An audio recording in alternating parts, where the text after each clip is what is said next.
Hello everyone, Pushpa class में आप सभी लोगों का स्वागत है।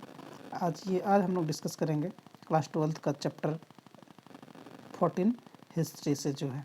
ठीक है, ये चैप्टर 14 है जो एग्ज़ाम की दृष्टि से यह चैप्टर काफ़ी महत्वपूर्ण होने वाला है। तो इस चैप्टर को आप लोग समझिए और इसको एग्ज़ाम से पहले ज़रूर अच्छे से देखें।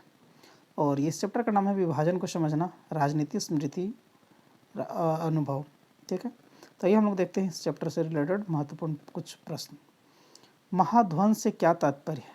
तो इसका अर्थ है सामूहिक नरसंहार नाजी शासन के समय जर्मनी ने सरकारी निकायों द्वारा किया था। ठीक है, तो ये इसका अर्थ क्या होता है? जनसंहार, यानी कि काफ़ी ज़्यादा लोगों का इसमें हत्याएं की गई, इसी का अर्थ होता है महाध्वंस। नेक्स्ट है लखनऊ समझौता क्या था? तो 1916 में लखनऊ में कांग्रेस तथा मुस्लिम लीग के बीच आपसी तालमेल को लखनऊ समझौता कहा जाता है। यह एक संयुक्त राजनीतिक मंच था। याद रखेंगे, 1916 में लखनऊ में कांग्रेस और मुस्लिम के बीच में ये तालमेल बिठाया गया था, जिसे लखनऊ समझौता कहा गया। ठीक है, मुस्लिम लीग और कांग्रेस। द्वितीय विश्व युद्ध के प्रति भारतीय राष्ट्रीय कांग्रेस का क्या दृष्टिकोण था? तो इसका करेक्ट आंसर होगा कांग्रेस इस शर्त पर ब्रिटेन की युद्ध में सहायता करने के लिए तैयार थी कि वह युद्ध के बाद भारत को स्वतंत्र कर देने का स्पष्ट घोषणा करे। ठीक है, वह कांग्रेस जो थी राजनीतिक पार्टी एक तरह से बनते चली गई। तो ये जो कांग्रेस थी, उन्होंने कांग्रेस अंग्रेज़ों से कहा था कि अगर आप हमको मदद करते हैं, मतलब अगर आप हमको आज़ाद करते हैं तो ही हम आपको इस युद्ध में मदद करेंगे। ठीक है, और इसकी घोषणा आपको लिखित रूप से करनी होगी, क्योंकि प्रथम विश्व युद्ध में भी अंग्रेज़ों ने कहा था कि आप हम लोगों का साथ दीजिए, अगर हम जीते तो हम भारत को आज़ाद कर देंगे, जबकि ऐसा नहीं हुआ था। नेक्स्ट क्वेश्चन है भारतीय राष्ट्रीय कांग्रेस ने विभाजन को क्यों स्वीकार किया? तो पहला, देश के अनेक प्रांतों में दंगे होने लगे, क्योंकि कांग्रेस जो थी उस वक्त तो भारत का तो एक तरह से मजबूत स्तंभ बन गई थी, इसलिए उस टाइम जो था कांग्रेस, उस टाइम का जो कांग्रेस था और अभी का कांग्रेस, दोनों को आप कंपेयर करने की कोशिश बिल्कुल भी ना करें, क्योंकि उस वक्त का हालात कुछ और था और अभी का कुछ और है। तो कांग्रेस उस वक्त जो था लास्ट में अंततः विभाजन के लिए तैयार हुए, जो एक तरफ पाक, दूसरी तरफ भारत। ठीक है, ये दो देश बने जिसको विभाजन के तौर पे जाना जाता है। तो आखिर ये ऐसा क्यों हुआ, ऐसा क्या हुआ कि आखिर विभाजन के लिए तैयार हुआ था? तो सबसे पहला जो कारण था, देश के अनेक प्रांतों में क्या होने लगा था? दंगा। दूसरा, चुनाव में मुस्लिम लीग की सफलता, मुस्लिम लीग की उसमें सफलता प्राप्त हो गया था, जिस कारण अंततः भारत का दो भाग हो गया, जो एक पाकिस्तान दूसरा हिंदुस्तान बना। नेक्स्ट है जिन्ना का द्विराष्ट्र सिद्धांत क्या था? तो जिन्ना ने हिंदू तथा मुस्लिमों को दो अलग अलग समुदाय बताया, दोनों समुदाय साथ साथ नहीं रह सकते थे, उन्हें अलग अलग दो देशों में रहना चाहिए। नेक्स्ट है पांचवा क्वेश्चन, 1937 के प्रांतीय चुनाव में संयुक्त प्रांत में सरकार गठन की घटना ने किस प्रकार भारत में मुस्लिम सांप्रदायिकता को बढ़ाया? तो इसका जवाब आप अच्छे से इसको समझिएगा पॉइंट बाय पॉइंट। तो इसमें जो है पहला, 1937 के प्रांतीय चुनाव में कांग्रेस को पूरा समर्थन मिला। दूसरा, मुस्लिम लीग भी सरकार में शामिल होना चाहती थी, कांग्रेस ने मुस्लिम लीग के प्रस्ताव को ठुकरा दिया। मुस्लिम लीग को महसूस हुआ कि वे कभी सरकार नहीं बना पाएगी, राजनीतिक सत्ता प्राप्ति के लिए उन्हें भारत का बंटवारा एक विकल्प दिखाई देने लगा। वे स्वयं को भारत के सभी मुसलमानों की पार्टी तथा कांग्रेस का हिंदुओं को पार्टी के रूप में प्रचारित करने लगे। ठीक है,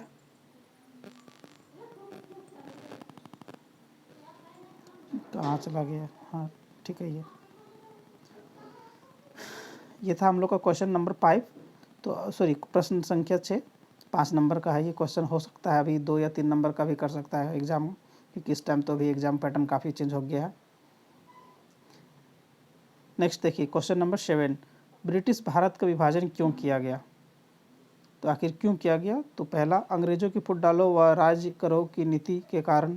दूसरा, मुस्लिम लीग का दूर प्रचार की वे मुसलमानों की एकमात्र प्रतिनिधि हैं। तीसरा, देसी रियासतों का विभाजन के पक्ष में होना। सांप्रदायिकता दंगों का होना, ये सबसे बड़ा कड़ी रह गया था कि उस वक्त बहुत ज़्यादा सांप्रदायिक दंगे होने लगे थे 1947 ईस्वी में, और अंततः भारत को एक अलग देश देना पड़ा ये जो पाकिस्तान के रूप में जाना जाता है। मोहम्मद अली जिन्ना के द्वारा मांग उठाई गई थी। नेक्स्ट है मुस्लिम लीग द्वारा 1946 में प्रत्यक्ष कार्यवाही दिवस मनाकर विभाजन की मांग को मजबूत करना। याद रखिएगा 1946 में प्रत्यक्ष कार्यवाही दिवस मनाया जाता है मुस्लिम लीग के द्वारा, जो उनकी मांगों को और भी ज़्यादा मजबूत कर दिया कि हम अब अलग देश बनाएंगे। मौखिक इतिहास की अच्छाइयाँ तथा कमियाँ बताइए।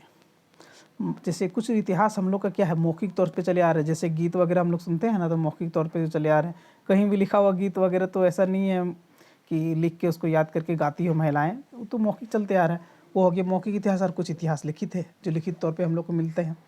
तो यहाँ आपको समझाना है कि मौखिक इतिहास का अच्छाइयाँ क्या होती है और कमियाँ क्या होती है, यानी कि बुराइयाँ क्या है। यह अनुभवों तथा स्मृतियों को समझने का मौका देता है। दूसरा, बंटवारे जैसी घटनाओं का सजीव तथा बहुरंगी वृत्तांत लिखने का अवसर देता है। मौखिक इतिहास समाज के गरीब व कमज़ोर लोगों के अनुभवों व भावनाओं का महत्व देता है। मौखिक जानकारियाँ सटीक नहीं होती है, ये बिल्कुल सही है, क्योंकि मौखिक तौर पे कुछ भी बोला गया और वो ट्रांसफ़र होते चला गया। निजी अनुभवों के आधार पर सामान्यीकरण करना उचित नहीं है। ठीक है। क्वेश्चन नंबर 9, भारत विभाजन के परिणाम स्वरूप महिलाओं पर होने वाले बहुत प्रभावों की विवेचना कीजिए। तो विभाजन के परिणाम स्वरूप क्या क्या हुआ, हालात महिलाओं के ऊपर, उसको समझिए। बहुत ही ज़्यादा दर्दनाक और भयानक था। तो औरतों के अनुभव भयावह तथा सुखद थे। ठीक है, दुखद थे। बहुत ही ज़्यादा प्रॉब्लम होने लगा। तो उनके साथ बलात्कार, लूट, अपहरण की घटनाएं हुई। ये उस वक्त जो टाइमिंग था ना, बिल्कुल ही बहुत असहज रूप से अशांत वाला एरिया हो गया था भारत, जो बंटवारे को लेकर इस तरह बातें उठने लगी थी और आपसी में दंगे विवाद इतना ज़्यादा होने लगे थे कि लोग कहीं भी सुरक्षित महसूस नहीं करने लगे थे। महिलाओं को बार बार खरीदा और बेचा गया। महिलाओं को एक वस्तु की तरह खरीदा गया और बेचा गया। आप समझ सकते हो उस वक्त का हालत क्या होगा। महिलाओं को अजनबियों के साथ ज़िंदगी बिताने के लिए मजबूर किया गया। सरकार महिलाओं के प्रति असंवेदनशील रही, लेकिन उस वक्त बिल्कुल भी ध्यान उन लोगों के प्रति नहीं दिया गया। इतना ही नहीं, आगे देखिए और अभी महिलाओं को अपनी भावनाएं प्रकट करने नहीं दिया गया। महिलाओं की इज्जत की रक्षा के नाम पर उन्हें मार डाला गया। आप समझ सकते कि स्थिति क्या हो गई होगी। बदला लेने की भावना से दूसरे समुदाय की महिलाओं की बेइज्जती की गई। दंगे के बाद वापस लौटने पर महिलाओं को उनके परिवारों ने स्वीकार नहीं किया। आप सोचिए कितना भयानक था स्थिति। सिख उनकी मौत को आत्महत्या नहीं अपितु शहादत का दर्जा देते हैं।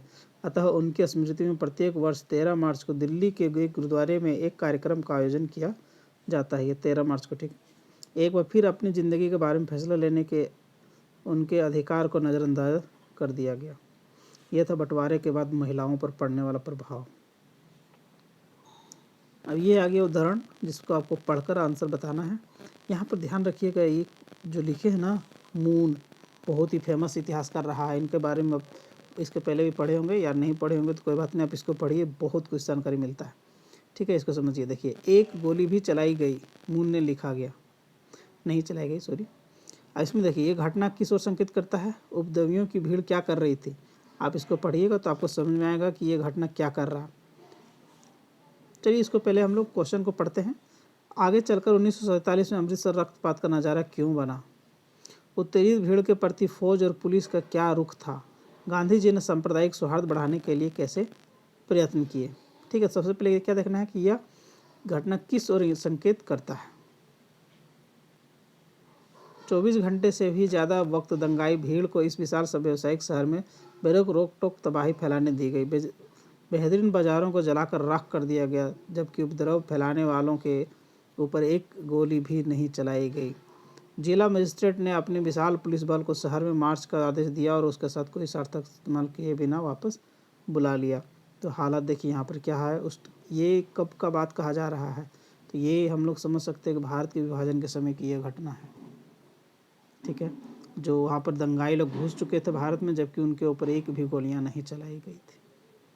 यह आगे चलकर 1947 में क्यों बढ़ा, क्योंकि दंगा करने वाले भीड़ ने बाज़ारों को जला दिया तथा दुकानों का लूट लिया और प्रशासन का शहर पर कोई नियंत्रण नहीं रहा। तीसरा क्वेश्चन इसी में है, उत्तेजित भीड़ के प्रति फौज और क्या रुख था। तो उत्तेजित भीड़ को कोई भी रोकने का प्रयास किया ही नहीं गया। सेना और पुलिस को अपने संप्रदाय के दोनों की मदद कर रही थी। पुलिस दूसरे संप्रदाय पर हमला भी कर रही थी। चौथा, गांधी जी ने सांप्रदायिक सौहार्द बढ़ाने के लिए कैसे प्रयत्न किया? गांधी जी ने हिंदुओं और मुसलमानों को दूसरे के साथ देने तथा भरोसा देने रखने के लिए समझाया, लेकिन यहाँ पर बिल्कुल भी इसका अंजाम बिल्कुल सही साबित नहीं हुआ। उल्टा यहाँ के बहुत सारे जो अभी के टाइम में यहाँ पर जो हिंदू लोग हैं, कुछ उस टाइम पाकिस्तान से भागकर तो आ गए, लेकिन जो वहाँ पर बच रह गए पाकिस्तान में, उनके साथ बहुत ही ज़्यादा अत्याचार किया गया।